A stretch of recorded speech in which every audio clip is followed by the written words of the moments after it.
La carga de ver lo que otros ignoran, la maldición de la mente brillante. Aquella noche, en el silencio sofocante de su estudio de Florencia, Leonardo se dio cuenta de algo que le haría abandonar el pincel durante casi 3 meses. La proporción exacta entre el ojo humano y la distancia entre los labios no era solo matemática, era una confesión silenciosa del alma. Escribió en la esquina de un pergamino manchado de tinta: quien ve demasiado lleva el peso de no poder nunca más fingir que no volvió a ver. Fuera de la ventana, la ciudad dormía plácidamente. En el interior, Leonardo temblaba, no por el frío, no por miedo, sino de ese sentimiento brutal que acompaña a quienes cruzan la línea invisible entre observar y comprender de forma irreversible. Miró el rostro inacabado en la pantalla frente a él. Una mujer cuya sonrisa había estado tratando de capturar durante semanas. Pero ahora, después de estudiar cientos de cadáveres, medir los ángulos de luz sobre la piel muerta, diseccionar los músculos faciales hasta comprender cada contracción imperceptible,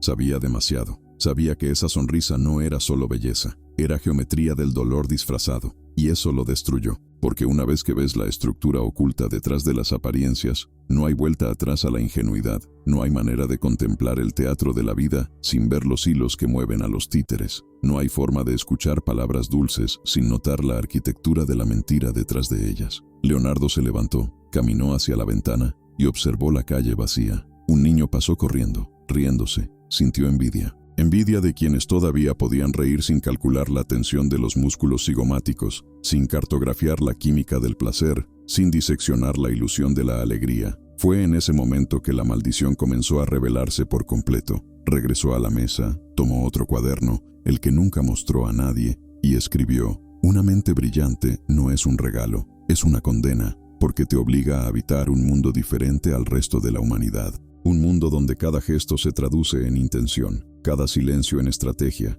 cada sonrisa en una máscara. En pausa, respiró hondo y continuó: quien ve demasiado pierde la capacidad de pertenecer. Leonardo da Vinci no fue solo un genio, era un exiliado de su propia especie, y esto lo sabía desde que era niño. A los 8 años, mientras otros niños jugaban en la plaza, él pasaba horas viendo volar los pájaros, no por diversión, sino porque algo dentro de él le exigía comprender el mecanismo oculto detrás de esa imposible ligereza. ¿Cómo cortaba un ala el aire? ¿Por qué el movimiento parecía tan natural pero tan complejo? ¿Por qué ya nadie hacía estas preguntas? A los 12 años diseccionó su primer animal muerto, un gato encontrado al costado de la carretera. Mientras los demás niños corrían asustados, Leonardo abrió el pecho del animal con un cuchillo de cocina y quedó fascinado por el perfecto diseño de los órganos internos. Todo tenía una razón para estar exactamente donde estaba. Nada fue aleatorio. Fue allí donde comprendió. El universo era una máquina construida con absoluta precisión, y había nacido con ojos capaces de ver los engranajes. Pero este regalo tuvo un precio brutal, porque cuando ves el equipo, pierdes la magia.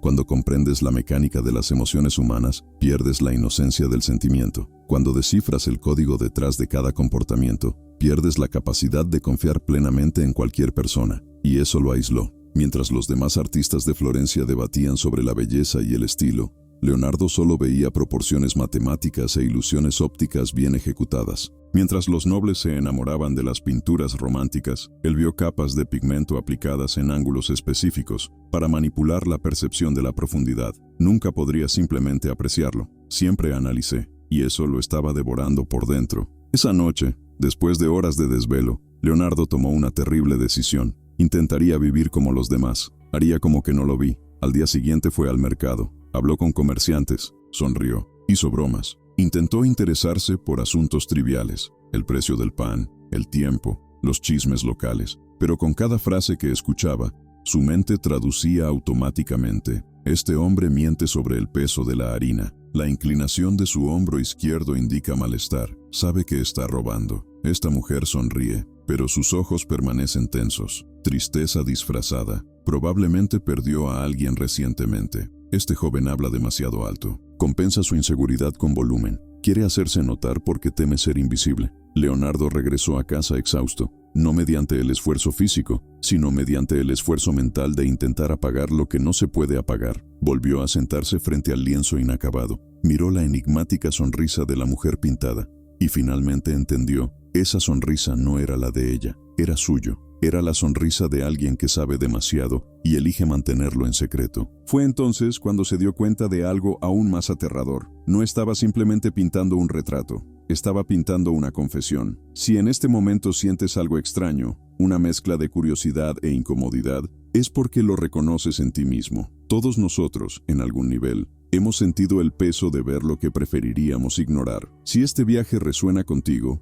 regístrate, porque lo que viene a continuación mostrará por qué Leonardo nunca terminó la mayoría de sus obras y cómo revela el mayor secreto sobre las mentes brillantes que nadie te contó. 3 semanas después de aquella noche de insomnio, Leonardo recibió un encargo que lo cambiaría todo: pintar un retrato de Bernardo Becci, uno de los hombres más poderosos de Florencia. Becci no era noble de sangre. Era algo mucho más peligroso. Un comerciante que había aprendido a manipular a las personas con la misma precisión con la que Leonardo manipulaba los pinceles. Controló las rutas comerciales, influyó en las decisiones políticas y destruyó a sus rivales sin ensuciarse las manos. Cuando entró en el estudio de Leonardo, Becci sonrió. Una sonrisa amplia, segura y performativa. Leonardo vio exactamente lo que escondía esa sonrisa: la tensión en la mandíbula, el imperceptible tic alrededor de los ojos, la postura corporal que gritaba control absoluto. Ese hombre no sonrió porque estaba feliz, sonrió porque había aprendido que sonreír desarma a la gente.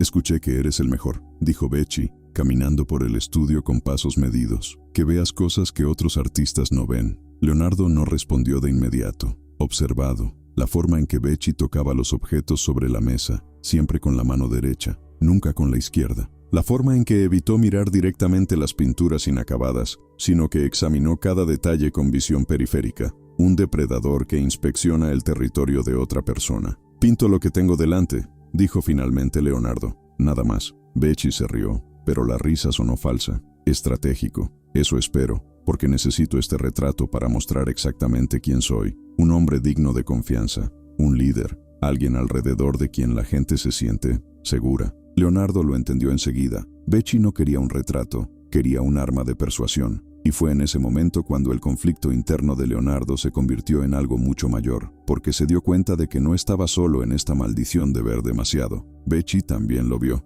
También comprendió los mecanismos ocultos del comportamiento humano. La diferencia es que Becci utilizó esto para dominar. Leonardo lo usó para crear. 2 hombres, misma capacidad, fines opuestos. Ciros Princesson en los días siguientes, mientras Becci posaba, Leonardo comenzó a hacer algo que nunca antes había hecho. Comenzó a estudiar al antagonista con la misma intensidad con la que estudiaba anatomía, y lo que descubrió fue aterrador. Becci no solo manipulaba a la gente, los analizó emocionalmente antes de atacar, estudió las debilidades, mapeó los miedos, deseos ocultos identificados, y luego con precisión quirúrgica explotó cada vulnerabilidad hasta destruir o controlar a su víctima. Durante una de las sesiones, Becci comenzó a hacer preguntas aparentemente inocentes. ¿Tienes familia, Leonardo? No. ¿Amigos cercanos? Pocos. Así que pasas la mayor parte del tiempo solo, observando. Silencio. Becci ladeó la cabeza, como si estudiara un espécimen raro. Debe ser muy solitario, ver cosas que nadie más puede ver.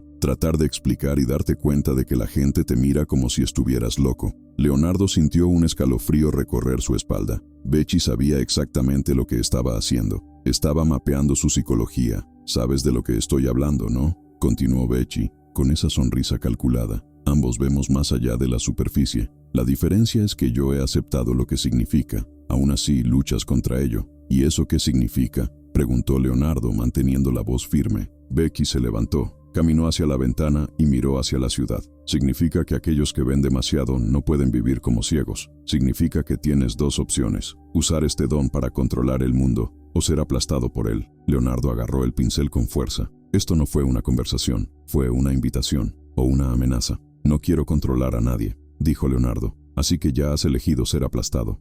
Chiu. Esa noche Leonardo no volvió a poder dormir, pero esta vez no fue solo angustia existencial, fue miedo, porque Becci había tocado algo que Leonardo siempre intentó ignorar: el hecho de que ver demasiado sin actuar es una forma de cobardía disfrazada de virtud. Pensó en todas las veces que vio suceder injusticias ante él, vio a hombres mentir en el tribunal, vio cómo se firmaban contratos fraudulentos, vio gente manipulada por promesas vacías. Y él permaneció en silencio. ¿Por qué? porque sabía que exponer la verdad es declarar la guerra a quienes se lucran con la mentira, y Becci era el maestro en esto. Mientras Leonardo pintaba en silencio, tratando de capturar la belleza en un mundo caótico, Becci construyó imperios sobre ilusiones. Mientras Leonardo diseccionaba cadáveres para comprender la vida, Becci diseccionaba vidas para acumular poder, dos caras de la misma maldición. Leonardo sacó su cuaderno secreto y escribió: «El mayor peligro de una mente brillante es no volverse loca por ver demasiado. Es convertirse en un monstruo al decidir utilizar lo que ve». En pausa, releer, y añadió: «Pero ¿y si el silencio también es monstruoso?». En la siguiente sesión algo cambió. Becci llegó diferente, más tenso, menos teatral. Miró el lienzo donde pintaba Leonardo y por primera vez pareció incómodo. «¿Qué estás haciendo?», preguntó en un tono seco. Leonardo continuó pintando. «Te estoy pintando». «No, estás pintando otra cosa». Silencio. Becci se acercó a la pantalla y se quedó helado. El rostro representado allí era el suyo, pero había algo en los ojos, algo que no debería ser visible, algo que solo aquellos que realmente observaron pudieron captar. Frialdad, crueldad, vacío. «Yo no pedí esto», dijo Becci, en voz baja y peligrosa. «Me pediste que pintara quién eres», respondió Leonardo, sin apartar la mirada. «Eso es exactamente lo que estoy haciendo». Becci dio un paso adelante. Sus ojos, antes calculadores, ahora ardían con ira reprimida. «¿Crees que eres mejor que yo, Leonardo? ¿Crees que tu arte te hace superior? Ambos vemos la misma verdad. La diferencia es que yo tengo el coraje de usarla». Leonardo finalmente dejó de pintar. Miró directamente a Becci y dijo algo que nunca había dicho en voz alta. «El valor no es usar lo que ves para destruir. El valor es ver la destrucción y elegir crear de todos modos». Becci guardó silencio durante largos segundos. Luego sonrió, pero esta vez no fue la habitual sonrisa performativa. Era algo mucho más oscuro. «Te vas a arrepentir de esto». Y se fue. Leonardo estaba solo en el estudio, contemplando el lienzo inacabado. El retrato de Becci le devolvió la mirada. Y por primera vez, Leonardo comprendió que había cruzado una línea sin retorno. No estaba simplemente pintando a un hombre poderoso, estaba desenmascarando a un depredador, y los depredadores no perdonan a quienes los exponen. 2 días después de la abrupta partida de Becci, Leonardo se despertó con unos violentos golpes en la puerta del estudio. Aún amanecía. La ciudad dormía bajo un manto de fría niebla. Cuando abrió la puerta, encontró a un joven aprendiz temblando, con el rostro pálido y los ojos muy abiertos por el terror. «Maestro Leonardo, te necesitan, ahora». «¿Quién lo necesita?». El chico tragó saliva. «La viuda Castellani. Ella está acusada de robo. Dicen que falsificó documentos de herencia. La arrestarán al amanecer». Leonardo conocía a Elena Castellani, una mujer honesta que había perdido a su marido meses atrás. Un hombre que, curiosamente, tenía negocios con Bernardo Becci. No fue una coincidencia. «¿Quién la acusó?», preguntó Leonardo sabiendo ya la respuesta. «Un comerciante, Bernardo Becci. Presentó documentos al ayuntamiento diciendo que ella falsificó la firma de su difunto marido para robar tierras que le pertenecían». Leonardo cerró los ojos. Esto no fue solo venganza, fue una advertencia. «Te vas a arrepentir de esto». Becci no estaba atacando directamente a Leonardo. Eso sería demasiado obvio. En cambio, estaba destruyendo a la gente que lo rodeaba, gente que no tenía defensa, gente que Leonardo conocía. Era la forma más cruel de contraatacar, hacer que el observador contemplara la destrucción sin poder hacer nada.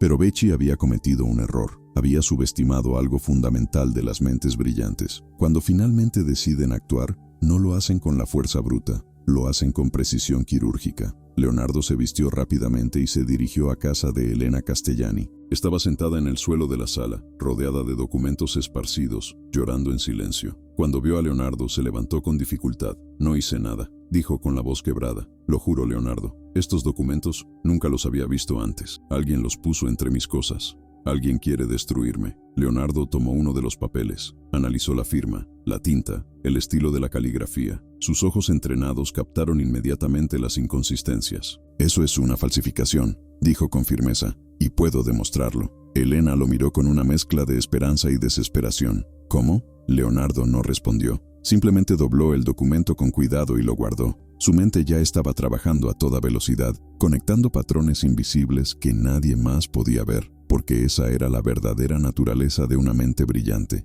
No se trata solo de observar. Está conectando miles de detalles aparentemente irrelevantes y transformándolos en verdades irrefutables. Mientras Becci utilizaba la manipulación emocional para controlar, Leonardo utilizaba una lógica despiadada para desacreditarlo. Durante los 3 días siguientes, Leonardo no salió del estudio, pero yo no estaba pintando. Estaba construyendo algo mucho más poderoso que el arte. Extendió decenas de documentos sobre la mesa, contratos antiguos, registros de transacciones comerciales, cartas intercambiadas entre Becci y otros comerciantes. Cada artículo era una pieza de un gigantesco rompecabezas, y Leonardo era un maestro armando rompecabezas. Comenzó a dibujar líneas invisibles entre la información. Se dio cuenta de que Becci había utilizado la misma estrategia de falsificación en al menos 4 casos anteriores, siempre contra las viudas, siempre involucrando herencias, siempre con documentos que aparecieron misteriosamente tras la muerte de su marido. Pero había algo aún más profundo. Leonardo descubrió que todos los maridos fallecidos tenían algo en común.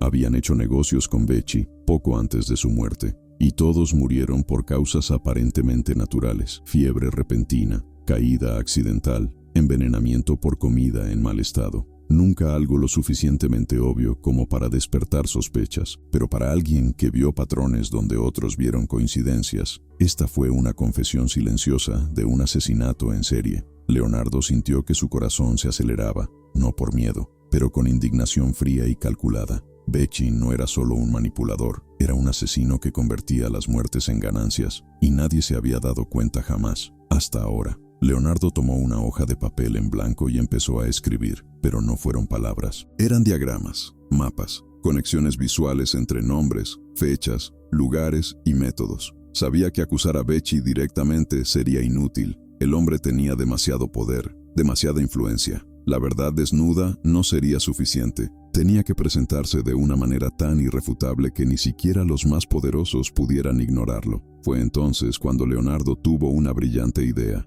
No expondría a Becci con palabras, lo exhibiría con arte. Tomó un lienzo nuevo y comenzó a pintar. Pero no era un retrato cualquiera. Era algo que nunca se había hecho antes, una pintura que contaba una historia a través de símbolos ocultos, geometría precisa y alegorías visuales. En el centro de la composición, pintó una figura masculina con ropas de comerciante. Alrededor, 4 mujeres de luto. Detrás de cada uno, una sombra con forma de calavera, y en manos de la figura central, monedas de oro teñidas de rojo. Cualquier persona común y corriente miraría y vería simplemente una escena alegórica sobre la codicia. Pero cualquier persona con poder en Florencia, especialmente aquellos que conocían los recientes casos de viudas acusadas, reconocería inmediatamente el mensaje oculto. Leonardo estaba transformando la verdad en símbolo, prueba en el arte, acusación en imagen inmortal, porque había aprendido algo fundamental: lo que se escribe se puede quemar, lo que se dice se puede negar, pero lo que ven muchos ojos permanece. La mañana del juicio de Elena Castellani,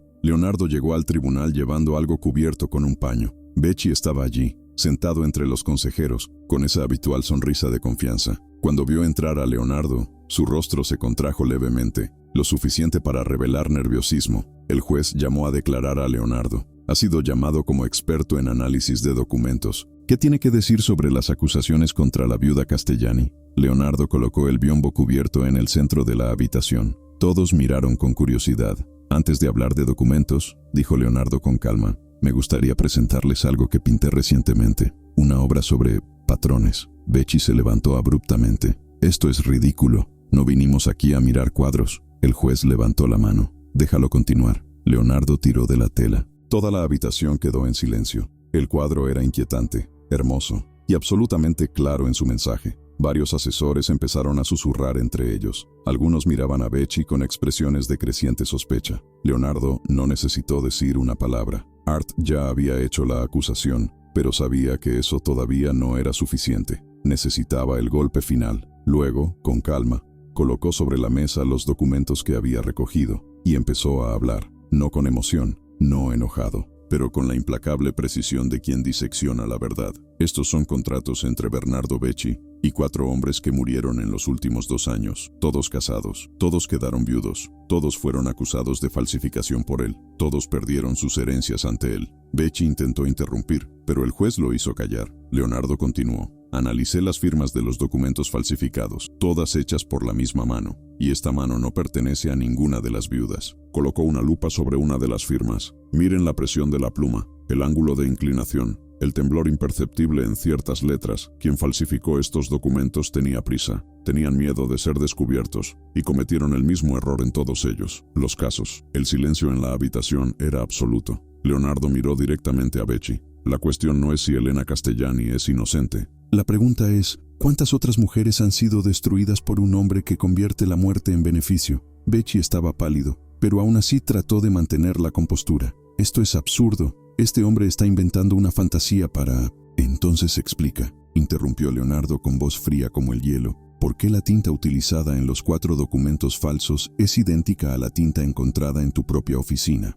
Becci se quedó helado. Leonardo se había guardado la carta bajo la manga, y ahora lo lanzó con precisión mortal. La sala del tribunal estalló en murmullos. Becci dio un paso adelante, con los puños cerrados y el rostro transformado en una máscara de furia apenas contenida. «No tienes pruebas de eso. Esta tinta es común. Cualquiera podría...» «No es común», interrumpió Leonardo, abriendo una pequeña botella de vidrio. Esta pintura se hizo con pigmento de lapislázuli mezclado con aceite de linaza hervido a una temperatura específica. Una técnica costosa, extraño, y sé exactamente de dónde vino. Leonardo se volvió hacia los consejeros. Hace 3 meses, Becci encargó esta pintura al mismo proveedor que me vende los materiales. Reconocí la sombra inmediatamente. Algunos consejeros ya empezaban a intercambiar miradas serias, pero Becci no era un hombre que se rindiera fácilmente. «¡Coincidencia!», gritó, recuperando algo de su compostura. «Estás usando tu reputación como artista para manchar la mía. Nunca aceptaste que hay hombres que usan su inteligencia para generar riqueza mientras tú desperdicias la tuya en las pantallas». Entonces sucedió algo que nadie esperaba. Desde el fondo de la habitación se elevó una voz temblorosa. «Él está mintiendo». Todos se volvieron. Era un hombre mayor, delgado, con ropas sencillas y las manos manchadas de tinta. Un escribano. Alguien tan invisible en la jerarquía social que nadie le prestaba atención. Pero Leonardo lo reconoció inmediatamente. Marco, el asistente que trabajaba en el despacho de Becci. El juez frunció el ceño. «¿Quién eres?». Marco dio un paso vacilante hacia adelante y le temblaban las manos. «Yo trabajé para el señor Becci durante 5 años. Yo fui quien copió los documentos. Yo fui quien falsificó las firmas, pero no fue por elección». Toda la sala contuvo la respiración. Becci palideció. Intentó hablar, pero no le salieron palabras. Marco continuó con la voz quebrada. «Me obligó. Dijo que si no lo hacía revelaría que mi hijo lo había robado de uno de sus carros. Amenazó con colgar a mi hijo por un crimen inventado. No tuve elección». Leonardo sintió que lo recorría una oleada de compasión. Esto era más grande de lo que había imaginado. Becci no solo destruyó con avaricia, destruyó con miedo. El juez se puso de pie con expresión severa. «Estas son acusaciones extremadamente graves. ¿Está usted dispuesto a declarar bajo juramento?». Marco asintió. Las lágrimas corrían por su rostro arrugado. «Lo soy, porque no soporto ver a mujeres inocentes destruidas mientras yo guardo silencio». Becci estalló. «Este hombre está loco. Está siendo manipulado. Leonardo lo compró para...». «Nunca hablé con él antes de hoy», rugió Leonardo, con una intensidad que sorprendió a todos. Su voz, normalmente tranquila y mesurada, ahora ardía con indignación acumulada. Dio un paso hacia Becci. «¿Quieres saber la verdad? He pasado toda mi vida viendo a hombres como tú destruir a la gente. Vi contratos fraudulentos, vi mentiras adornadas de sonrisas, vi a los fuertes aplastar a los débiles mientras yo permanecía en silencio, pintando como si el arte pudiera salvar al mundo». La habitación quedó absolutamente paralizada. Leonardo continuó, cada palabra resonando como una frase. «Pero cometiste un error. Pensaste que amenazarme sería suficiente. Me confundiste con un cobarde». Volvió a levantar el cuadro y se lo mostró a todos. «Cada símbolo aquí es una verdad que habéis ignorado. Cada sombra es una muerte que nunca investigaste. Y ahora todos lo ven». El juez golpeó el mazo. «Bernardo Becci, estás bajo prisión preventiva. Guardias». Becci retrocedió, con los ojos desorbitados. «No puedes hacer esto. Tengo influencia. Yo construí esta ciudad». «No», dijo Leonardo, en voz baja y aguda. «Ustedes parasitaron esta ciudad, y los parásitos, cuando se exponen a la luz, mueren». Los guardias avanzaron. Becci fue rápidamente inmovilizado. Mientras lo arrastraban, gritó: «¡Te arrepentirás, Leonardo!». Pero su voz ya se perdió en el pasillo. Chistona. Horas más tarde, cuando la sala del tribunal se vació, Leonardo permaneció sentado solo en la sala vacía. Elena Castellani había sido absuelta. Marco el escriba había sido perdonado a cambio de su testimonio. Becky estaba a la espera de un juicio formal, pero todos sabían que su caída era irreversible. Se había hecho justicia, pero Leonardo no se sintió triunfante. Sentí un profundo cansancio, porque se había dado cuenta de algo terrible. La línea entre él y Becky era mucho más delgada de lo que quería admitir. Ambos vieron más allá de la superficie. Ambos entendieron la mecánica oculta de la naturaleza humana. Ambos tenían mentes capaces de analizar verdades que otros ignoraban. La única diferencia fue la elección. Becky había elegido usar su don para dominar. Leonardo había elegido utilizar el suyo para crear. Pero ambos pagaron el mismo precio, la soledad absoluta. Antintier. Esa noche, de vuelta en el estudio, Leonardo sacó su cuaderno secreto y él escribió: «Hoy gané, pero la victoria no trajo la paz, porque entendí que la maldición de ver demasiado no está en poseer conocimiento. Está en saber que puedes elegir usar ese conocimiento para destruir». Cerró el cuaderno lentamente, miró el lienzo inacabado de la mujer de la enigmática sonrisa, y por primera vez en meses, entendió por qué nunca podría terminarlo. Porque esa sonrisa era suya, la sonrisa de alguien que sabe demasiado y elige mantenerlo en secreto. Y ahora, mientras rompía ese silencio, mientras usaba su don no solo para crear, sino para destruir, algo dentro de él había cambiado para siempre. Leonardo apagó la vela, y en la oscuridad del estudio, una pregunta resonó en su mente. Cuando usas tu visión para aniquilar a un monstruo, ¿sigues siendo humano? Han pasado 6 semanas desde el juicio. Bernardo Becky fue condenado, no a la muerte, algo que habría sido demasiado rápido, pero algo peor, el exilio perpetuo y la confiscación total de bienes. Todo lo que había construido sobre mentiras se derrumbó. Su nombre se convirtió en sinónimo de traición en Florencia, y Leonardo observaba todo desde el silencio de su estudio. No celebró, no sintió ninguna alegría, solo un extraño vacío, como si algo le hubiera sido arrancado junto con la caída de Becky. Elena Castellani lo visitó una semana después. «Traje flores y lágrimas de gratitud. Tú me salvaste», dijo. «Usted me salvó la vida, mi señoría». Leonardo se limitó a asentir, sin palabras, porque sabía que no se había tratado solo de salvarla. Se trataba de demostrar que podía actuar, que podía utilizar lo que veía para cambiar el mundo. Esa noche, Leonardo regresó al lienzo abandonado. La mujer de la enigmática sonrisa cogió el cepillo, se mojó en la pintura y, por primera vez en mucho tiempo, no se sintió paralizado, porque ahora entendía lo que significaba esa sonrisa. No era solo la sonrisa de alguien que sabe demasiado y guarda un secreto, era la sonrisa de alguien que eligió cargar con el peso de la visión sin dejar que ésta lo convirtiera en un monstruo. Leonardo pintó con renovada precisión. Cada pincelada fue una decisión, cada capa de color, una declaración silenciosa. Y cuando finalmente terminó, dio un paso atrás y miró el trabajo terminado. La Mona Lisa le devolvió la mirada, y en esa sonrisa ambigua vio todo: la sabiduría, el dolor, la soledad y la elección de seguir creando, aunque sabe que ver demasiado es una maldición que no tiene cura. Leonardo tomó su cuaderno secreto, pero esta vez no escribió para sí mismo. Escribió a todos aquellos que, en el futuro, tendrían el mismo peso. Si ves lo que otros ignoran, debes saber, no es un regalo, es una carga, y tienes 2 opciones. La primera es utilizar lo que ves para dominar. Este camino parece fuerte, pero te convierte en prisionero de ti mismo. El segundo es usar lo que ves para crear, transformar la verdad en belleza que abarque generaciones. Este camino es solitario, pero te mantiene humano. Elegí lo segundo, y pagué el precio de la soledad, pero obtuve la certeza de que había dejado algo verdadero en el mundo. Hizo una pausa, y concluyó: la maldición no está en ver, está en decidir qué hacer con lo que ves. Esa elección define si serás recordado como un artista o como un monstruo. Leonardo cerró el cuaderno, miró por la ventana. La ciudad se extendía bajo el cielo estrellado, llena de gente que nunca sabría cuánto veía, cuánto llevaba, y todo estuvo bien, porque había aprendido. No es la soledad lo que define al visionario, es la elección de usar tu visión para iluminar, no para dominar. Semanas después, un joven aprendiz llamó a la puerta. «Maestro Leonardo», dijo el niño, «dicen que ves cosas que nadie más ve.